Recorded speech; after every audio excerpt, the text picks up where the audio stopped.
Video बनाने का वो ये है कि खाने के बाद गैस का हो जाना, जो कि बहुत ही एक तकलीफ़देह अमल है। उससे क्या होता है कि पेट जो है वो बहुत ज़्यादा फूल जाता है, ब्लोटिंग हो जाती है, अफारा टाइप जिसको कहते हैं ना, पेट का फूलना, वो हो जाना, बर्पिंग होना, डकार वगैरह आना, और मैदे में भी हल्का हल्का सा दर्द महसूस होना खाने के बाद। तो व्यूअर्स, ये जो है रेमेडी उसके लिए बहुत ही ज़्यादा इफ़ेक्टिव है, और घरों में हमें ये चाहिए कि लाजमी इस्तेमाल करें और इसको बना के भी रखें, ताकि अगर तकलीफ़ की शिकायत हो तो वो फ़ौरन से दूर हो सके और हम घर बैठे इससे फ़ायदा हासिल कर सकें,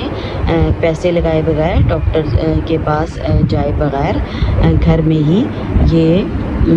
जो है इस चीज़ को हमें हासिल करना चाहिए। तो व्यूअर्स, करना क्या है, जैसे कि ये मैंने यहाँ पे